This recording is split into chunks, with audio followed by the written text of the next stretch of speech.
If you don't know about the Blue Ridge Naturalists, now we're really getting it. Yeah. Network. 10 years ago, 11 years ago now, a group of people who graduated from the Blue Ridge Naturalist Certificate program at the Arboretum said, what are we going to do with these certificates we just earned? Because it's a lot of work to get it. And they formed up this group to continue a fairly high level of looking at nature, taking each other out into nature. And over time, it's evolved to where we do these indoor public programs open to anybody. And then we do members guided outings, primarily plant things, but also others as well. We're going to have a geology walk later and some other things. So I always like to start by thanking Ollie for giving us our facilities here. We're normally downstairs, but tonight we're up here. It seems to work just as well. Appreciate everyone who came and everybody who's watching.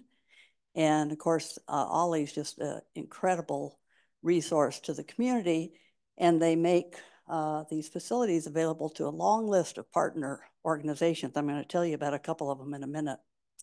This will be our last indoor program until the fall. And then in September, we'll start back up also on second Tuesday with J.J. Apodaca of the Amphibian and Reptile Conservancy. And then in October, we have Pam Torlina of Conserving Carolina. And she'll talk generally about kind of the scientific rationale behind conservancies, but she's going to specifically look at this incredibly ambitious long-term project that they're doing down in Hickory Nut Gorge with protecting specific lands and then connecting with, I think they said 77 miles of trails to get you around all the affiliated lands. And then November is to be determined. If you have any great ideas, you can whisper them in my ear tonight. And then I want to mention that next week, same time, here at Ollie, the Blue Ridge Audubon Society, with whom Paulina works very closely, is going to have a program on the secret lives of high elevation birds in the Southern Appalachians. That should be very interesting. And then I also want to mention we have Kitty Reynolds here, who operates the Science Book Club. Yes. Participate. You're just leading this one, huh? Yeah. Yeah. So she will be leading a discussion of Carl Safina's book on becoming wild. Whales, scarlet macaws, and chimpanzees. So it's a fascinating book. He's a wonderful writer. Okay. A few more things. If you are not on our e-newsletter list, there's a form back there to put your name and email down. If you want to be a member, we have member forms back there, and you can also join on our website, which is BRNN, Blue Ridge Naturalist Network.org. So those are available to you. And this is the point at which I would usually bring Paul Fredrickson up. He is our leader of outdoor programs, but I got a call late this afternoon saying that he's been under the weather and won't be here, but he gave me the information. So this Thursday, May 16th, we're going down to the Ashmore Heritage Preserve, which is across the line down into South Carolina. And among other things, it's known for pitcher plants and bog plants and things like that. And this, again, these are members only activities. If you are a member, I think you could still get on. There's no space limit on this one. June 1st, for any of you who are familiar with Ron Lance, who does a lot of naturalist outreach around this area, that's going to be at the Asbury Hills Camp, which is also just across the line down in South Carolina. Then a favorite is June 13th. We'll be doing Wet Camp Gap, which is up at high elevation in the Pisgahs, past Pisgah Inn and further down, and just amazing availability of wildflowers even quite late into the season because it's at such high elevation. A date uncertain in mid-July will be the Sam Knob Meadow up near Black Balsam. And July 31st will be the return of damsels and dragonflies with Gail Langford. So we've got a pretty good summer lined up for you. Okay. I'm really pleased to introduce Paulina Jones. She's, I knew that she had received her bachelor's in environmental management and policy here at UNCA, and that she's an environmental educator, but she is also doing a master's program in the data work that is behind environmental management. I'm not going to try to do the title of the program. And she works for the National Wildlife Federation throughout the Southeast on coordinating activities of their field people. She is also the co-founder of the Coalition for Bird-Friendly Asheville, and she has been advocating for effective public policy since 2020. I first became familiar with her a few years ago when the Lights Out Asheville was first launched, and it just made such incredible sense to me. So let's have a round of applause for Paulina. Thank you, Mayor. Can everybody hear me all right? Excellent. So yeah, I'm Paulina Jones. One quick correction in the intro, I work for the National Wildlife Refuge System, so for the Fish and Wildlife Service, but I'm not here on official Fish and Wildlife Service duty. I need to give you all that disclaimer, but I think the information I'm presenting kind of holds true across the board. So as mentioned, I'm a co-founder with the Coalition for Bird-Friendly Asheville. We are an organization and a network of avian conservationists and environmental educators working in and around Asheville to help bring sound policy to our city's operations that are for the benefit of birds and the environment. One of such programs is the Lights Out Asheville program, which I'm going to talk a little bit about tonight. We have a few partner organizations in and around the area. You might recognize some of the names here. And the Coalition for Bird-Friendly Asheville works very closely with Blue Ridge Audubon Chapter. So we're kind of one and the same, if you will. So tonight's presentation, I'm going to be sharing with y'all information about ways that we can make our urban built environments more bird friendly. Before we dive into all those solutions, I'm going to give y'all a little bit of an in-depth explanation and exploration of some of the threats that birds face in our human built environment.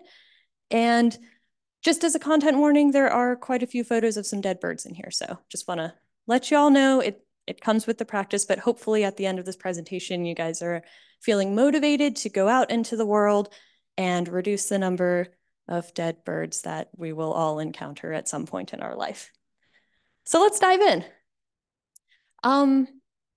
We right now are facing a pretty shocking decline in avian songbird or in our avian bird populations across the country. In North America, there was a study that came out in 2019 that was kind of rattling to the avian conservation community. Some of y'all might be familiar with it, but for those that are not, this was coming from a State of the Birds report. And the findings from that report essentially showed that about 25% of birds, the relative abundance of birds in North America, had declined since 1970. So when you think about, back in the 70s, you look up into the trees in the middle of summer, the number of birds that you would see now compared to then is about 25% less. And this is across the board. Certain species or groups of birds that are filling different ecological niches are declining at different levels. So we can see here are boreal forest birds. These are our ones that are, way up in kind of that boreal forest, more Canada area. They're declining by about 33%. A lot of that's driven by habitat loss and climate change. Our aerial insectivores, so these are our birds that eat on the wing, primarily eating insects, soft-bodied insects, as well as hard-bodied insects. They're declining by about 32%. A lot of that, again, is driven by climate change as well as habitat loss and pesticide use. If they're diet is being killed off, then they have a hard time keeping up. Grassland birds, 53%, which for me, that's really startling, but is also intuitive because when you think about the amount of like native grasslands across our entire nation that are being developed for agricultural use or other human development, yeah, our grasslands are declining. So conserve grasslands wherever you can. And then finally, our eastern forest birds. So these are the ones, you know, the wood thrush you hear trilling in a summer's morning or evening, and that suite of species, they're declining by about 17%. And these declines, again, across the board since about 1970. So just to frame why I care about avian conservation and why some of the topics that we're going to cover today are a little hard to, you know, kind of get through and come to terms with, but also I hope knowing this, you guys will feel motivated to go out and make the changes that you can to make your homes and where you're at in your community safer for birds. As mentioned, climate change is a pretty big driver for species decline, especially in our area, in our region, the Southern Appalachians. You can see here we have this kind of trailing tail that comes down along the Southern Appalachians. And what we're seeing here, the yellow on the map, is the current breeding range for this beautiful black-throated blue warbler. This is a species that breeds within our region, as well as all the way up into Canada.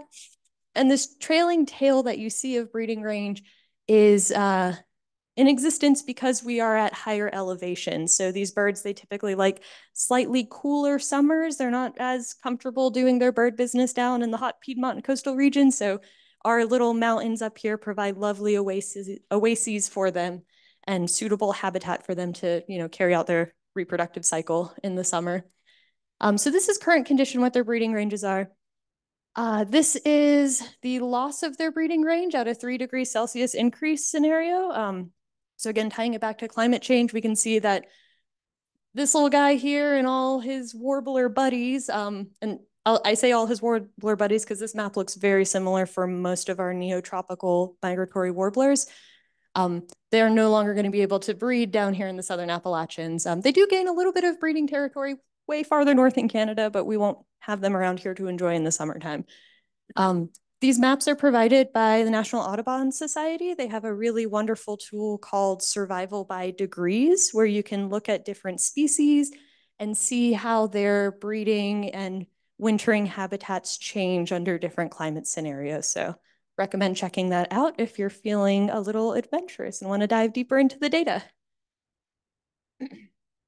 So I mentioned, you know, we have this suite of lovely warblers that like to nest around here in the summer. These are a few of our notable neotropical migrants that spend their summers here and their winters down in Central and South America. All 4 of the birds that you see here are birds of conservation concern. Their populations are declining because of a lot of different factors: climate change, habitat loss, human-built environment. But locally, we're really lucky to live in this area that sports such amazing bird diversity. At Beaver Lake Bird Sanctuary alone, there's roughly 200 species that utilize that sanctuary at various stages in their life. So be that during the summer breeding season, be that as stopover habitat during the spring and fall when they're migrating. They'll stop there as, you know, a place to refuel up and carry on their journey. And then finally as wintering habitat. So for species that are much farther north during most of the year, but can't really stand up to that cold, they'll come down and hang out in Beaver Lake during the cooler seasons before they head back up north for their breeding season. So I feel really lucky to live in an area that has and can host such amazing bird diversity. So I've mentioned a few of the drivers of our population declines. So 30% decline in songbirds since 1970 across the board. I've mentioned habitat loss, climate change, as well as pesticide use for our insectivores. But 2 of the leading factors causing this decline in songbird mortality is free-ranging domestic cat predation, as well as collisions with human-made structures, primarily windows.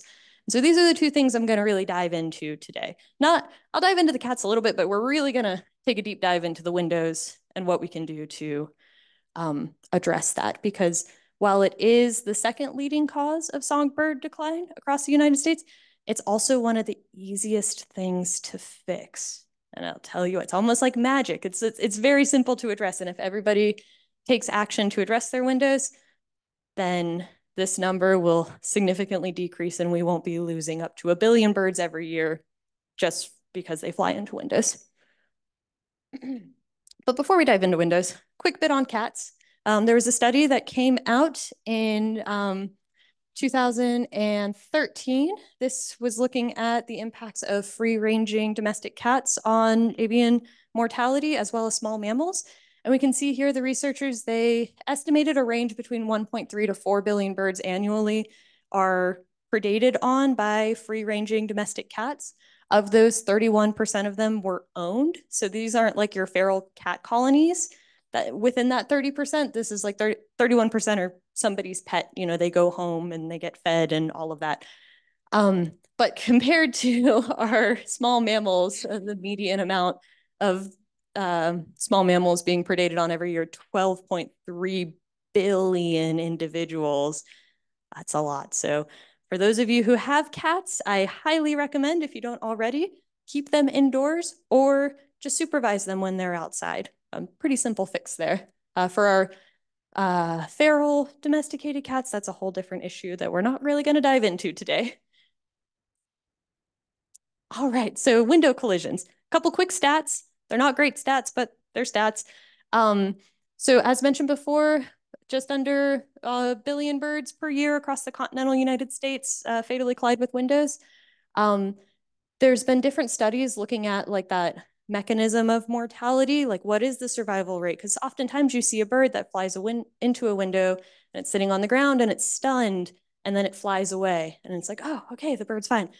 Unfortunately, that bird isn't fine in most cases. 98 to 99% of birds that fly into windows in not an aggressive way, because there are aggressive postures of behavior where they're fluttering into them. Those are kind of different, but this is where a bird just isn't paying attention and flies into a window.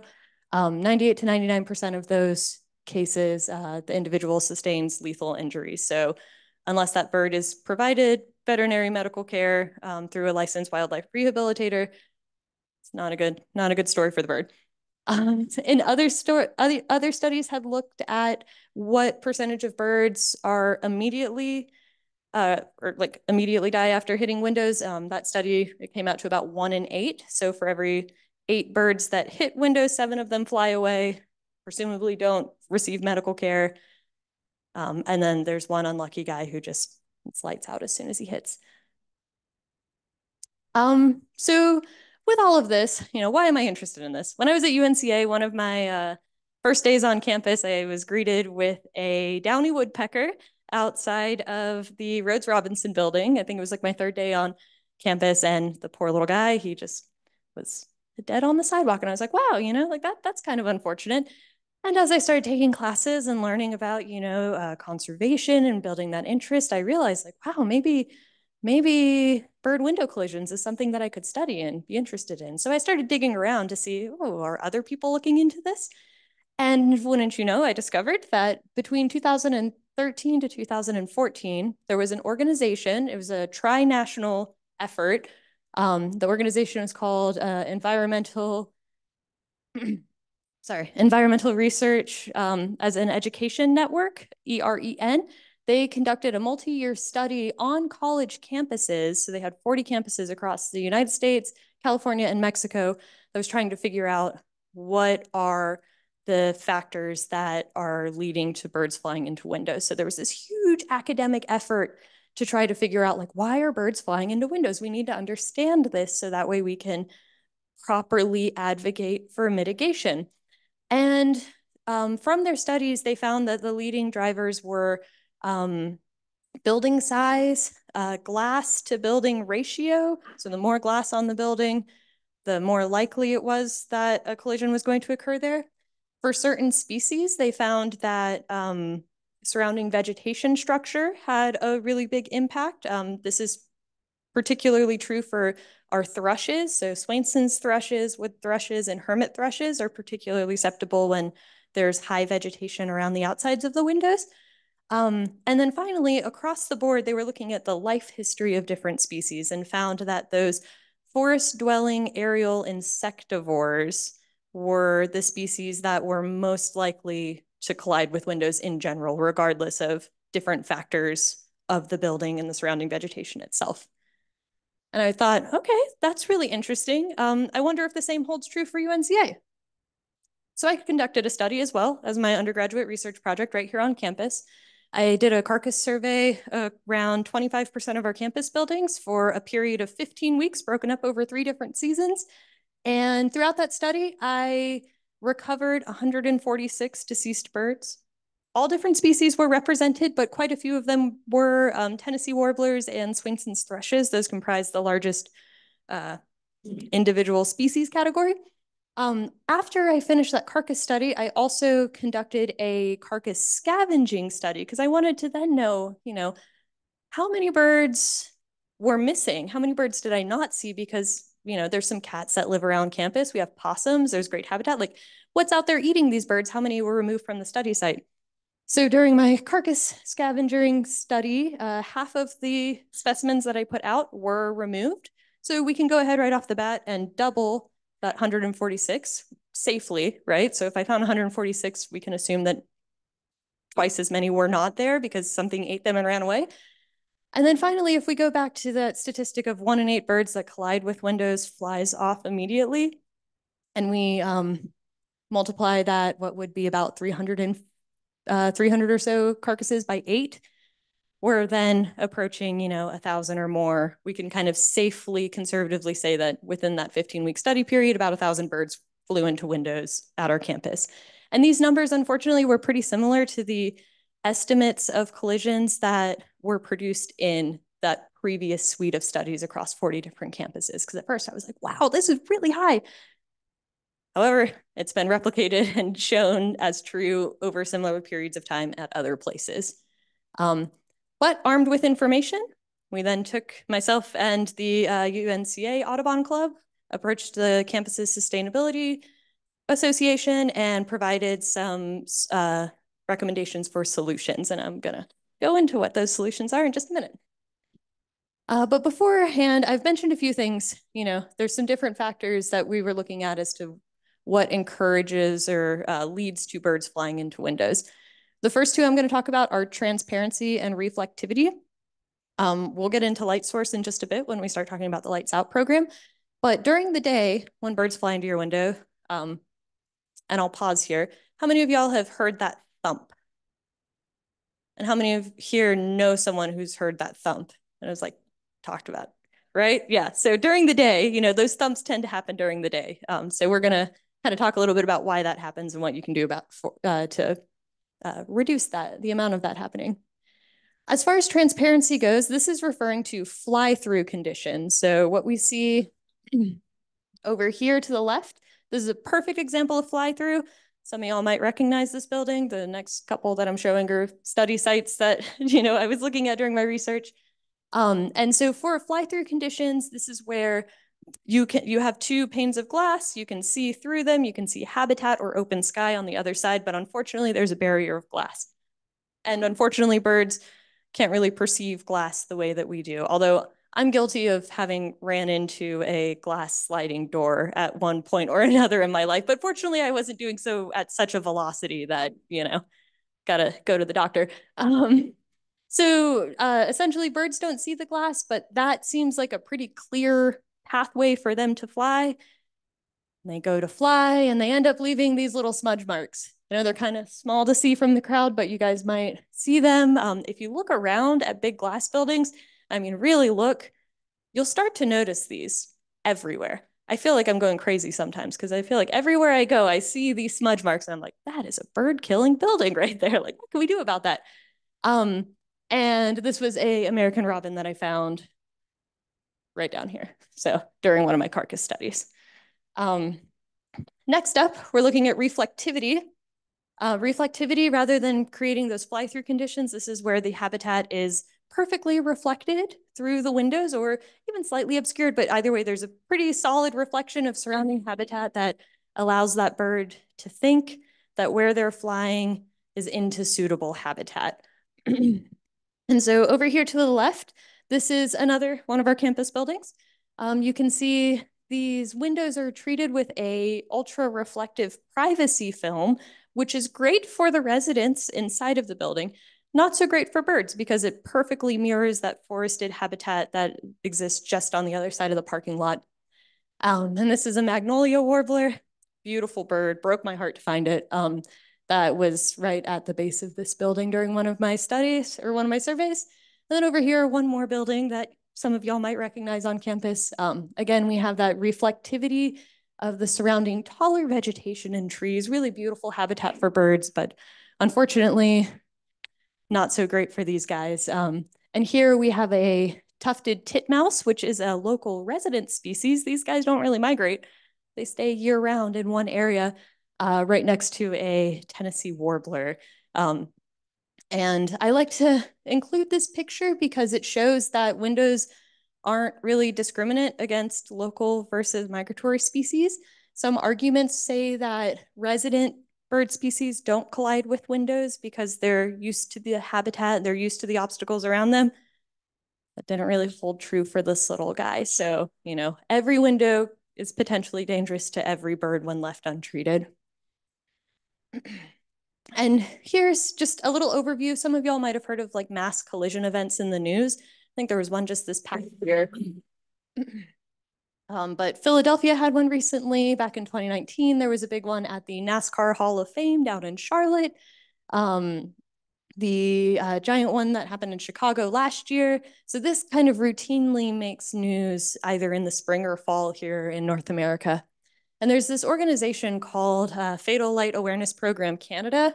And every year they conduct carcass surveys around buildings in Toronto and the surrounding community. And when people find deceased birds, they ask those individuals to send them the birds. And they put together these displays of all the carcasses collected during a certain period in that year. So this was the 2021 display, which I thought was really beautiful, but also very troubling. That's a lot of birds. But okay, enough sad news. What can we do about this, right? This is a bummer. What can we do to reduce the amount of birds available to put together pieces of art like this and just, in general, do our part to make our homes more friendly for birds? For existing windows, there's a lot of different options. First and foremost, if you have screens on your windows, you're doing it. Those are bird-safe windows. Having screens on the exterior surface of your window is one of the best way to prevent collisions. Not only does it break up reflections, but also if for whatever reason a bird does still try to fly into it, there's a little bit of a buffer there to help them not hit with lethal force. There's also a variety of solutions that exist at various price points, and that can be scaled to fit any need, be it a very large public building or just individual windows in your home. There are window films that you can apply onto the exterior surface of windows. As we can see here, this one was done, it was very beautiful. This is a building in the University of British Columbia. They were having collision issues at this building. And so one of their art students designed this beautiful mural and they translated that into collision reduction tape and then installed it. And that mural will be on those windows for the next 20 to 40 years, depending on how well it was installed. But for temporary solutions, you can also apply like tempera paint to the outside of your window. That's pretty washable. So you can change up your murals that you put up out on the outside of your window. The biggest thing to remember with any decal, paint, or film is that you adhere to a 2-inch by 2-inch spacing. And I know that, it's pretty common practice, oh, a bird hit my window, so you go get one of those hawk decals and stick it on the window and, oh, we're good. Unfortunately, that one decal amongst an entire surface of glass is not usually enough to deter birds from hitting that glass in the future. The 2 by 2-inch spacing allows for enough of a visual barrier to exist to make that window safe for birds that are as large as raptors to as small as hummingbirds. The recommendation used to be 2 by 4 inches, but they found hummingbirds were still pretty consistently hitting windows treated with that spacing. So 2 by 2 inches, keep that in mind. Also, if you don't want to put anything physically on your window, there's some really great products. Acopian Bird Savers is one of the companies that provides these cords, which you guys can't really see, and that's the point. So this entire glass surface, which I imagine you guys have probably seen houses that look like this quite frequently on our mountains up here, very beautiful scenic overlooks. There are cords that you can hang down in front of the windows that aren't very visually intrusive from the inside, but just having that little bit of material in front of the windows that can sway in the wind a bit is enough to deter birds from flying into the glass. It makes that barrier a bit more obvious for them. So these are retrofits for existing buildings. The last building that I have up here, this is the desert display at the North Carolina Zoo. And at first glance, you look at this building, you're like, wow, like that's a lot of glass. And there's plants inside of it, like bird-killer building, right? Fortunately, within the past few years, this entire building has been outfitted with feathered-friendly dot decals. So this entire glass dome is bird-friendly, which is pretty cool. And it will remain bird-friendly for, again, the next 20 to 40 years until that decal needs to be replaced. So let's say you're thinking about new construction, or you know someone who's thinking about new construction, building a new building. Fortunately, there are now a variety of different bird-safe glass products. And nationally, we have over 20 different suppliers to choose from. So there's a little bit of competition that's helping drive down the prices of the glass, which is really nice.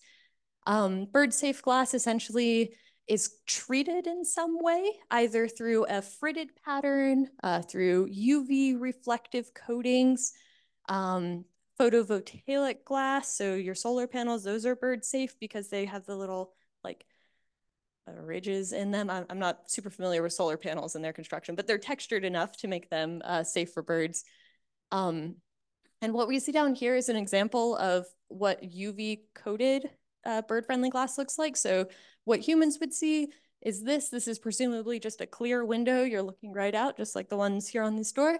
But what birds would see that can detect UV light, which is most species of birds, there would be a pretty intense pattern there that would make that window obvious to them and hence deter the collision. There's an interesting study that came out in 2022 looking at the overall additional cost of adding bird-safe glass for new construction.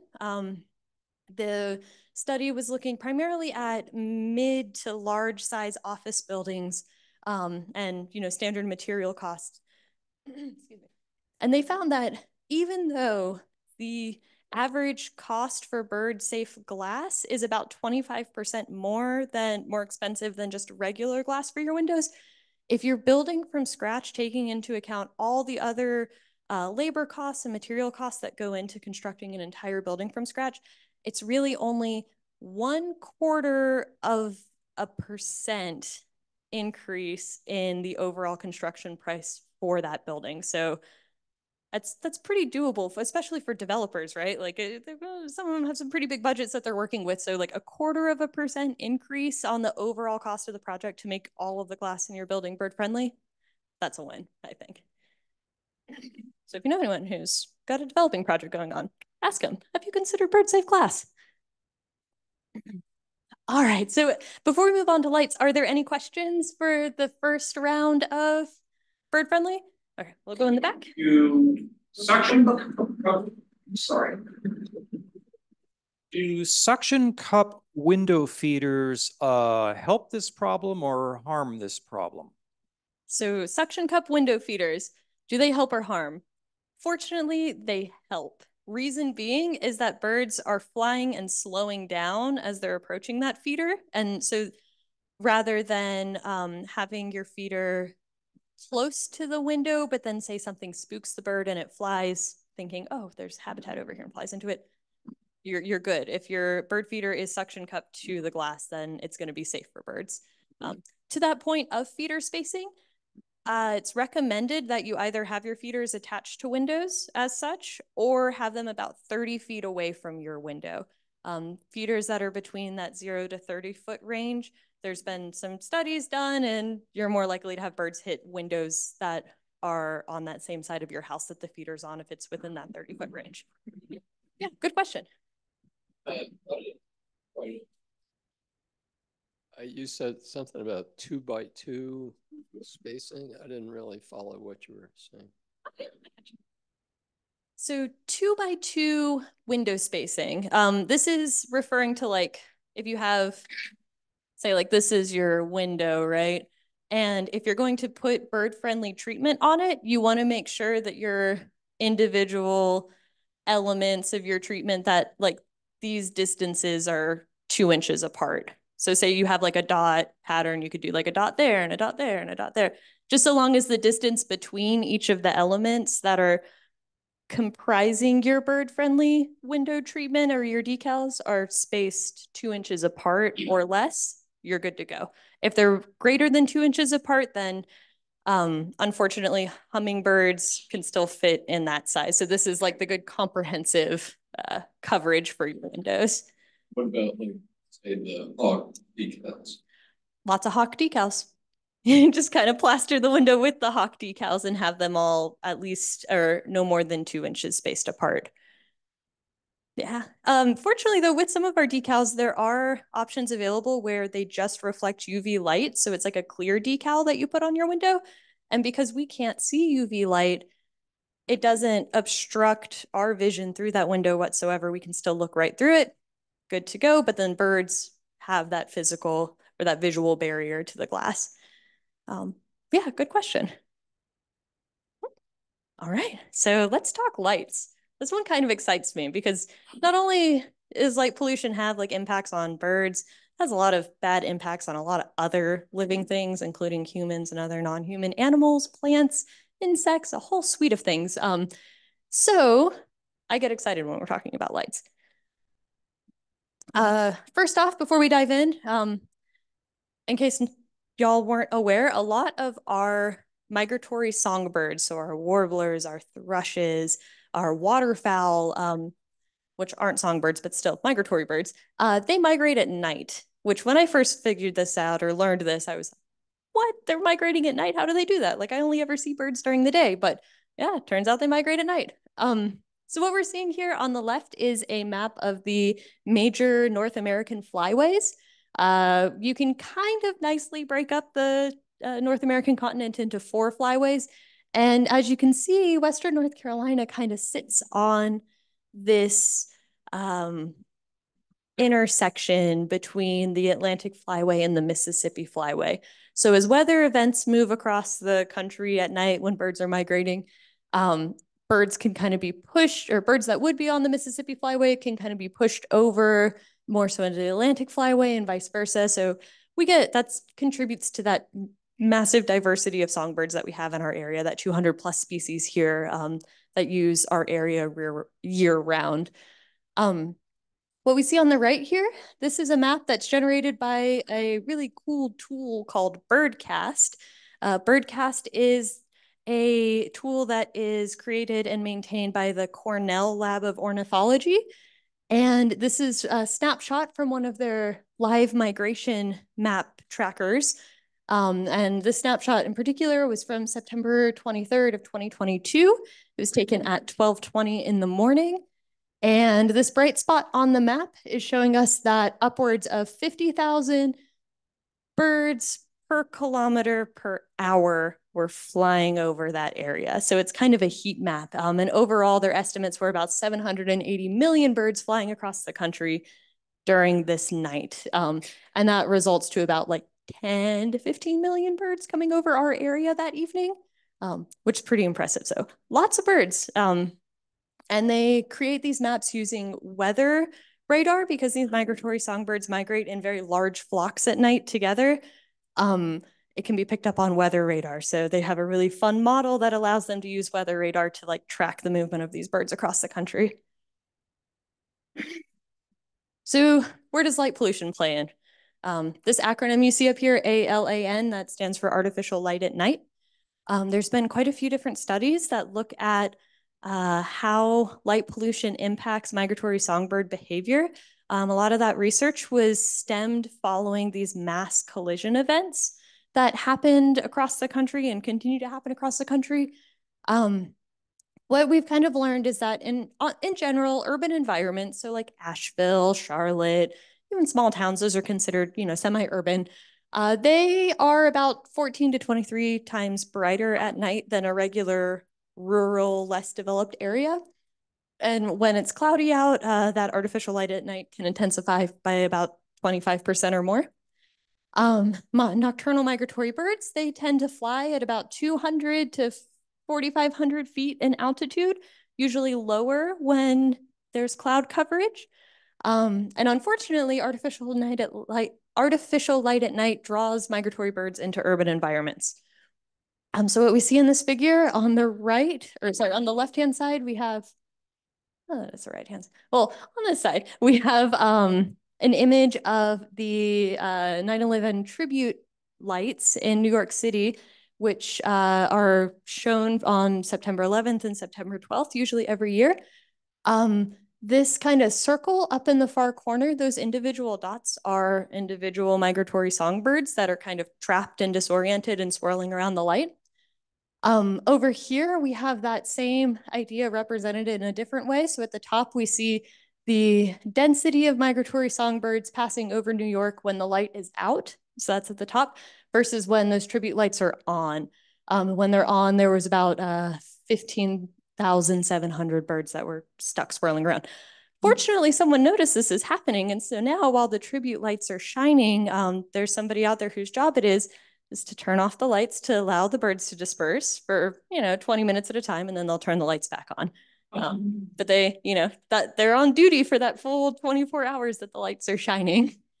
So yeah, kind of like, you can think of it like a moth being drawn to a flame, or, if you leave your porch light on and there's a bunch of bugs swirling around, kind of the same thing happens to birds. Here's a really lovely visual that was put together by the American Bird Conservancy that shows not only like the different heights of songbirds and migratory waterfowl, like how high they're flying during their nighttime migrations, but then also what the leading collision threats are for nighttime migrants. So we can see at night, tall buildings are particularly lethal, sporting about 340 million collision deaths per year. Versus our residents, it's slightly lower, about 253 million nighttime collision events happening at residential buildings. And these numbers come from that same paper that I mentioned before that initially showed, up to potentially 1 billion birds are fatally colliding with structures every year. So these are just a breakdown of those numbers. And you can see, power lines, wind turbines, communication towers, like those are still pretty significant, but the lion's share of dangerous structures are buildings because the light is emitted directly from them. And then there's a glass surface there for them to then collide with as they're disoriented, trying to find suitable habitat and places to shelter. Here we have, again, a couple of our birdcast maps. So this top one was taken in October of this past year. This was a slightly quieter night, 309 million birds flying across the country, with the hotspot very obviously over our area. And then this was taken on May 3rd, so 352 million birds across the country flying over, and not quite as bright, but still you can see that birds are quite a bit more dense along the Southern Appalachians following that trail. And then if we kind of try to visually overlay that with this light pollution map, which Asheville is that little crossroads highlighted in red at the top there, you can see that along the Southern Appalachians, compared to other developed areas in the Eastern United States, Southern Appalachians are kind of like a nice dark corridor for birds for the most part, except for Asheville. We are kind of this bright light in the middle of this corridor. So all the more reason for us to do our part to reduce nighttime light pollution as much as we can, both at our own residential buildings, but also at our commercial and city-owned buildings. This map, which I think is really cool, this is a map that was produced by Esri, which is a mapping kind of tycoon of the world. It's called Earth at Night, Mountains of Light. And what we're seeing here is not the topography of the southeastern United States and beyond, but rather we're seeing light pollution represented as mountainous landscape based on the density of light pollution being emitted from those urban centers. So down here we have Tampa, Jacksonville, and that real big bump up there, that's Atlanta. And I've marked where Asheville is with a star. If we go slightly east of Atlanta, we see Charlotte, Greenville, Raleigh, and Greensboro. But again, you can almost, through visualizing light pollution in this way, you can almost kind of see the channels of potential safe migratory passages for birds at night based on their reduction of light pollution. And I can see a few different ways where if Asheville had less light pollution, that would be a very lovely, safe passage point for birds making their way north along the Southern Appalachian Mountains. So Lights Out for Birds, I've mentioned this Lights Out program, like that. What is that? What's this lady talking about up here? So Lights Out for Birds, it's really simple. That's why it's one of my favorite programs, because it's really does not require a lot, but if everybody does just a little bit, it can have huge impacts. All it asks for is for folks to turn off non-essential lighting during the spring and fall from roughly 11 p.m. until 6 a.m. or from dusk till dawn, however you want to slice it, but just at night, turn off unnecessary lighting at night. For lighting that can't be turned off, be it for safety reasons or other reasons, it recommends that down shields are installed over those lamps. So that way the light is only being emitted where it's needed and when it's needed. And to that point of when, there's also a recommendation to utilize motion sensors for outdoor lighting, as well as timers for both indoor and outdoor lighting. So that way, you know, lights aren't accidentally left on. There's a little bit of control there and making sure that unnecessarily lights are turned off. And then finally at night, you know, when we're inside and it's dark outside, just recommends that we close our blinds or use task lighting so that way we can reduce the amount of like light spillage out from our buildings and into the night sky. So it's in broad general how we do lights out. I'll talk a little bit more about this Kelvin thing in a minute, but this graphic kind of illustrates all that same stuff, just saying it in a slightly different way. And this graphic was also provided by the American Bird Conservancy. These next couple of recommendations, or the graphics here, were provided by the International Dark Sky Association, which is kind of the leading organization around Lights Out programs, but there's been a lot of synergy between the IDA, International Dark Skies, and Audubon, as well as American Bird Conservancy, and quite a few other agencies and NGOs that work in the lights out world. But as mentioned before, for outdoor lighting, using timers and motion sensors and downshielding, fantastic. Highly recommend doing that. Say you have a porch light and the bulb just burned out. You're like, oh man, I gotta go replace my porch light bulb. It's recommended to use warmer temperature bulbs versus cooler temperature bulbs. Reason being that warmer temperature bulbs do not have, or like the light emitted from them cannot penetrate as deeply into the night sky as our cooler temperature bulbs. And so this is where that Kelvin rating comes in. On the previous slide, it recommended about 3,000 or 4,000 Kelvin. So that's going to be about here. Still kind of white light. I mean, like 4,000 to 6,500, it doesn't really seem like much of a difference. And even down here at 300K, that's like a warm, sunny day. If you can stay on this end of the spectrum with all lights that you use outside, that's going to really contribute and make a difference to reducing the light pollution that your home is emitting. Simple solution, very simple fix. I love simple fixes. This is a really lovely summarization of the 5 principles for responsible outdoor lighting, again, produced by the International Dark Sky Association. I'm not going to read them all to you, but I'll just list them down. And if you're interested, you can check out the International Dark Sky Association for all kinds of really great guidance. But essentially it's asking, is that light useful? Is it targeted, right? Are we only illuminating the things that need to be illuminated? Is it a low light level, right? So I don't know about y'all, but when I'm driving down the road at night, I've got a little bit of astigmatism, and some of those street lights, blinding, right? So lower light levels could still produce the same effect and be much safer. Is our lighting controlled? So, you know, are they on timers? Are we remembering to turn them off? And the color, again, warmer lighting. That's what we're what we're looking for across the board. Warm lighting on timers that isn't left on all night where appropriate. As far as interior lighting goes, I mentioned this briefly. So closing curtains, shades, and blinds at night is huge for reducing that light spillage from inside of buildings. This also reduces the likelihood of birds colliding with your windows at night, because as I mentioned before, when birds become disoriented after swirling around buildings and such, particularly if you keep plants in front of your windows and at night that window is illuminated and those plants are visible from the outside, to a bird that looks like suitable habitat and coverage and into the glass. So yeah, keeping your shades drawn at night when needed, or if you do keep them open, or if you do have them open, just make sure the light that is on inside is task lighting and dim. It's going to really reduce the likelihood of a bird flying into your window at night. We also recommend for businesses and commercial buildings using lighting timers because, you know, it's kind of hard. Not everybody's going to remember to turn off the lights. So that's kind of a nice safeguard in place. And as mentioned before, Asheville is a lights out city as of 2021.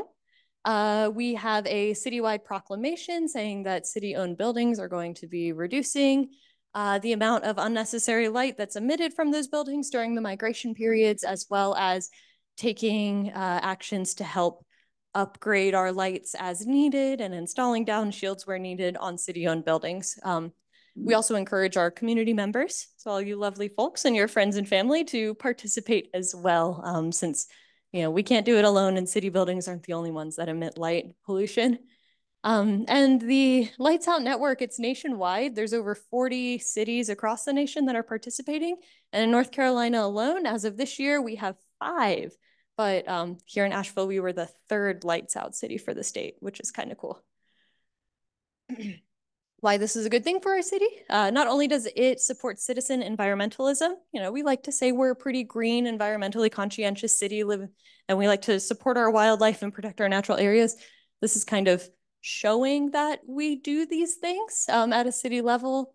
Across the state, you know, there's about 285 birding hotspots in Beaver Lake Bird Sanctuary, as well as Buncombe County consistently land in that top 10 category from both a particular birding hotspot and county level bird count. So we got a lot of birds in our area. That's what that's saying in a nutshell. Also, Asheville has a goal to reduce carbon emissions by 4% annually for all municipal operations. And if you don't have lights on, you're not using energy. Similarly, for the Asheville City goal for 100% renewable energy for municipal operations by 2030, by reducing our energy demand, i.e. reducing the amount of unnecessary light on, we're making it a little bit easier for the city to reach that goal because that's less energy that needs to be produced. Woo. So got 2 more for you. So benefits for a Lights Out program, far more than birds. Yes, birds, they're very important. That's why I'm here. They're like my first conservation love, but also there's some interesting studies coming out that look at urban trees and how light pollution negatively impacts their ability to store appropriate amounts of carbon for the winter because they're unable to senesce in sync with the seasons. Senesce simply being that fancy term for when they drop their leaves and go dormant for the winter. Light pollution has a negative impact on that process. There's also numerous studies that show different impacts to other non-human animal health, such as insects, bats, reptiles of certain species like lizards and snakes. Lots of weird stuff that light pollution does as far as like our hormone production and internal metabolism and mechanisms. Like light pollution has some funky impacts on that. So reducing light pollution, it's good for human and non-human animal and plant health. Also, as mentioned before, energy savings, and that kind of translates into money savings. If we're reducing the amount of energy we're using, we're reducing the amount of emissions that our houses and businesses are creating. For some commercial applications, there's a suite of rebate programs available. So if you have a commercial building and you install timers on all the lights and have outdoor shielding, Duke Energy will give you a little kickback, as well as there are LEED credits available for appropriate light pollution reduction measures on outdoor lighting fixtures. And then finally, overall, our goal, reducing light pollution. So we've come a long way here in the past 50 minutes or so. My key takeaways for y'all this evening. If you have cats, or you know people who have cats, please keep them inside or supervise them when they're outside. Let's not let our owned cats go out and kill wildlife anymore. Now that we know the magnitude of the issue, it's up to us to reduce that and prevent that from happening moving forward. If we have windows that are problematic, we now are armed with a variety of different solutions to treat those windows at different cost points. And I mentioned quite a few different examples. You can get on the old Google and find a whole bunch of options. Also, the birdsafeavl.com, which is the coalition for, or sorry, birdsafeavl.org. That's our website. We have toolkits and all kinds of good information already compiled for you, so you can kind of find the solution that fits for you. And then finally, participating in the Lights Out program. Out of all these things, I think the cats and the Lights Out program, that's the easiest thing. Then if you want to go the extra mile, treat your windows as well. And then, of course, what would a presentation about saving birds that are in decline be without a lovely quote from Rachel Carson? So with that, thank you all so much. You've been a lovely audience. I'm happy to take any further questions. You mentioned that you can get some support by Duke Energy in reducing. I have never heard of a program. I'm out in a county where I live. There's a lot of yard lights, and I've got a couple of window shades I have to keep drawn because it lights up my house, and they're quite a ways away. So I was wondering also, do you have any flyers that I can give to my neighbors to promote this? Yeah, I have a handful. Okay, and to repeat the question, do we have any outreach material to provide for the community? For those on Zoom, we do have printable flyers available on our website, which is in yellow here. I also have a couple of handouts at the back table that kind of provide a overall summary of like the 3 big actions you can do to reduce bird window collisions. But yeah, you're welcome to go to our website, and I have lots of printable options to hang up around the community. Do you work with TV stations like WLOS to promote your agenda? I've never heard anything on there.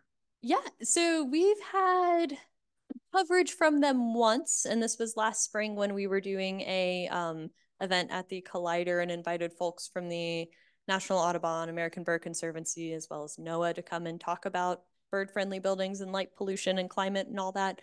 But as part of our strategy to vamp up our outreach efforts, getting back on the circuit with our local news broadcasting stations, be that television, WLOS, or some of our local radios stations, that is on our agenda, one of our to-dos. Yeah, thank you. I used to trap a lot of feral cats and take them into the animal shelter. But I ceased doing that because I'm catching more skunks and raccoons and opossums than that. And I kind of just discontinued it, but I do see a few feral cats around. Unfortunately, they are, like, I feel like at this point, feral cats are going to be a staple in our communities unless we have a very aggressive ramp up in our TNR program. So thank you for your service and doing what you could to get as many of those guys trapped. But the fact that skunks and raccoons and opossums were getting in your traps might be a good sign that the cat population isn't killing all those critters off when they're babies. They're actually having a chance to get big and get trapped. Question here. Yeah, go ahead. You know if cities or states have building codes regarding glass and lighting? Yeah, excellent question. So the city of New York was the first municipal area to pass a bird safe building code. So there's a requirement for all new construction built within New York City, they have to utilize bird safe glass. This was largely in part because of that study that showed how minuscule the additional cost to adding bird safe glass is that these policies were able to be passed. There's a few other cities nationally that are working on policy like that. I think Philadelphia and Chicago also have some stuff in the mix. And then here in North Carolina, we, in Asheville in particular, our organization, we had chatted with the folks on the sustainability committee, and we're informed that the state of North Carolina has certain codes in place where municipalities and counties cannot have stricter building regulations than what exists at the state level. So unfortunate for us for local action on that front. So the most we can do is just advocate and share and inform. But that advocacy part, you know, with 5 other cities across the state also participating in Lights Out program, we're building power and leverage to then be able to go and advocate to our state level policymakers and maybe, just maybe, get some kind of ordinance or suggestion written into our state's code that would at least help make architects and developers aware that this is something that they should be considering. Yeah, great question. Any others? I'm on chat. Go ahead. Thank you, Mayo. You talked about warm lighting outdoors, and I think that LED lights are cool, and those are the ones that are most recommended for energy saving. Yeah, this is true. And there are warm temperature LED lights that you can acquire for like home use. And I'm not sure and familiar with the exact figures, but I feel like they might last about the same or just slightly different because they're still LED lights, but LED warm temperature light bulbs are available for purchase for indoor and outdoor use, fortunately. Yeah, great point. And any others? Going once, going twice. I would like to ask a question. I live in an HOA that has over 100 lampposts, and they're the old-fashioned rounded globe, and the light goes everywhere. And we are looking for a source of the down shields, I think you called them. Do you know of any that could be retrofitted or outfitted to fit various fixtures? So if you got a recommendation? Yeah, okay. Beth and I also live in an HOA community, and a few years ago, Duke came in and installed all of our lights are now down facing, and I don't know if it cost us something or if they do it because they were LED lights, so it's saving a lot of electricity too. So I would first check with Duke. Yeah, that was going to be my recommendation as well. If these are publicly owned street lights that are within your community, then either reach out to your municipality or the Duke Energy, since they maintain most of our light post utilities. And if enough people, I've heard, if enough people submit requests for downshields to be installed, then they will install downshields. One area that we're interested in working on with Duke is having downshields installed as the default, not as the exception, because people are complaining about bright lights in their windows at night. Yeah, we are question. actually a private HOA, so I don't know. I think that will be. So is yours. Okay, thank you. Yeah, thank you. All right. Well, excellent program. Thank you all so much.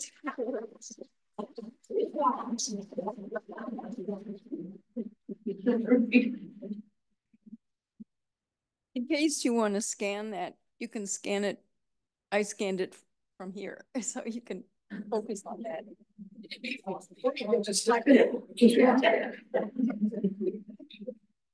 We do have a few flyers back here for the program, and they say we won't be back in this building now until September, but we hope you'll all be back to see us then.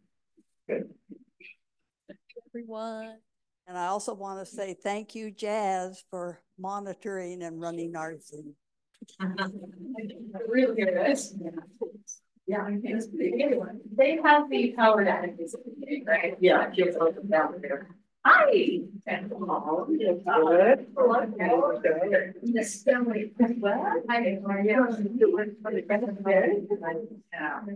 Some time ago.